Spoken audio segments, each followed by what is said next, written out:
ఎక్కడ కూడా చెత్త కూడా వేస్ట్ చేయకుండా మళ్ళా అవసరమైతే రీసైక్లింగ్కి వెళ్ళాం. ఇప్పుడే ప్రసాద్ గారు కొన్ని విషయాలు చెప్పారు.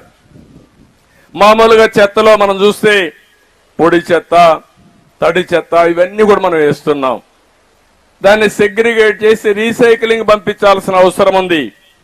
అవసరమైన డెబ్రీస్ మనం కొట్టి గోడలన్నీ కూడా ఇచ్చేసినప్పుడు అది ఎంత ఎత్తకపోయి రోడ్డు మీద వేస్తే ఆ రోడ్డు అంతా కూడా అధ్వానంగా ఉండే పరిస్థితి వస్తుంది. అందుకని ఇవన్నిటికి కూడా ఒక సొల్యూషన్ ఇచ్చాం, పరిష్కార మార్గం చూపించాం. స్వచ్ఛాంధ్రప్రదేశ్ స్ఫూర్తితో మనం ముందుకు పోయాం. మీరు చూస్తే వారు చల్లపల్లిలో ఓడిఎఫ్ చేశారు. రాష్ట్రం మొత్తం మీరు చూస్తే 2,43,612 వ్యక్తిగత మరుగుదొడ్లు కట్టి 8,124 కమ్యూనిటీ టాయిలెట్లు కట్టి టాయిలెట్లు కూడా చాలా నీట్ గా కట్టి అవసరమైతే ఒక 4-5 రూపాయల టికెట్ కూడా పెట్టి మిస్యూజ్ చేయకుండా ఎక్కడికక్కడ టాయిలెట్స్ అన్ని నిర్మాణం చేసి 110 మున్సిపాలిటీలో రాష్ట్రాన్ని ఓడిఎఫ్ రాష్ట్రంగా చేసిన ప్రభుత్వం తెలుగుదేశం ప్రభుత్వం ఆ రోజుల్లోనే. అలాంటి ఓడిఎఫ్ చేసినాక ఓడిఎఫ్ ప్లస్కి వెళ్ళాలి. అక్కడే సమస్యలు క్రియేట్ చేశారు. ఈ రోజు ఈ విధంగా చెత్త చూస్తే రాష్ట్రం మొత్తం 85 లక్షల మెట్రిక్ టన్నులు కుప్పలు కుప్పలుగా గుట్టలు గుట్టలుగా చెత్తంతా పేరకపోయింది. నేను ఇప్పుడే మా మంత్రిని అడిగా, నారాయణ గారు ఎన్ని రోజులు పడుతుందని అడిగా. సార్ 2 ఏళ్లు పడుతుంది అన్నాడు. 2 ఏళ్లు పడితే మనం పనిచేసినట్టు కాదు. 365 రోజుల్లో మొత్తం చెత్తంతా క్లీన్ చేసే బాధ్యత మీకు అప్పచెప్తున్నానని నారాయణ గారికి ఇప్పుడే ఆదేశాలు ఇచ్చాను.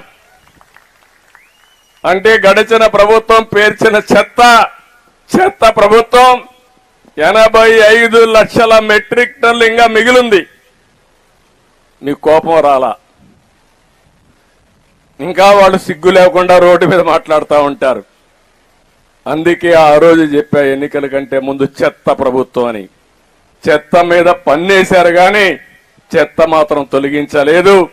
ఇంకా ఒక మాట చెప్పాలంటే ఎంత చెత్త ప్రభుత్వం అంటే చెత్త తొలగించకుండా చెత్త మీద పన్నేసి కావాలని ఆ చెత్త తీసుకొచ్చి మన షాపుల ముందు వేసే పరిస్థితికి వచ్చారు. అందుకే నేను ఒక మాట చెప్పాను, చెత్త మీద ప్రభుత్వం వేయడం కరెక్ట్ కాదు. అందుకే ఈ రోజు అనౌన్స్ చేస్తున్నా, ఎక్కడ కూడా చెత్త మీద పన్నేయడానికి వీలు లేదు, రద్దు చేస్తున్నాం. ఈ రోజు నుంచి ఎక్కడ కలెక్ట్ చేయొద్దని మా మంత్రులకు వాళ్ళకి ఆదేశాలు ఇస్తున్నాను. నెక్స్ట్ కేబినెట్ లో పెట్టి అది కూడా ఆర్డర్స్ కూడా ఇష్యూ చేస్తాం. ఎక్కడ ఇది కలెక్ట్ చేయమని చెప్పి కూడా నేను మీకు తెలియజేస్తున్నా. గ్రామీణ ప్రాంతాల్లో 41,50,000 మరుగుదొడ్లు కట్టాం. 2018లో ఓడిఎఫ్ గా రాష్ట్రాన్ని ప్రకటించాం. వేస్ట్ కాంపోస్ట్ ప్లాంట్లు గాని, బయో కంప్రెస్డ్ నేచురల్ గ్యాస్ ప్లాంట్లు గాని, వేస్ట్ ఎనర్జీ ప్లాంట్స్ కూడా పెట్టి పెద్ద ఎత్తున ముందుకు పోయాం. గ్రామ పంచాయతీల్లో 9,838 సాలిడ్ వేస్ట్ ప్రాసెసింగ్ సెంటర్లు ఏర్పాటు చేస్తే నాకైతే ఎంత కోపం వస్తుందంటే వైఎస్ఆర్ కాంగ్రెస్ పార్టీ చెత్తంతా తీసిపోవడం అనేసి ఆ షెడ్లకి సొంత కలర్లు వేసుకున్నారు. నేను ఆ రోజు చెప్పా, ఆ కలర్లు వేసుకునింది ఆ ఇటుకేసారు కానీ మీ ముఖానికి వేయాలి, ముఖానికి వేసి ఊరంతా తిప్పితే మీకు బుద్ధి వస్తుందని ఆ రోజు చెప్పా. కనీసం ఆ షెడ్లన్నీ ఆపేశారు. ఒక ఉదాత్తమైన పర్పస్ కోసం పెట్టాం. గవర్నమెంట్ ఆఫ్ ఇండియా డబ్బులు ఇస్తా ఉంది. ఆ రోజు మేము ఇచ్చిన రికమెండేషన్ల పైన గవర్నమెంట్ ఆఫ్ ఇండియా డబ్బులు ఇచ్చే పరిస్థితి వస్తే అది కూడా వీళ్ళు ఇష్ట ప్రకారం చేశారు. ఆ రోజు Visakhapatnam, Vijayawada, Guntur 2 energy to waste అంటే వేస్ట్ నుంచి కరెంటు ఉత్పత్తి చేసే ప్లాంట్స్ పెట్టాం. అవి 2 మాత్రం పనిచేస్తున్నాయి. కడవన్నీ విధ్వంసం చేశారు కానీ ఈ 2 వాళ్ళ విధ్వంసాన్ని నుంచి తట్టుకొని నిలబడుకున్నాయి. ఆ 2 పనిచేస్తున్నాయి.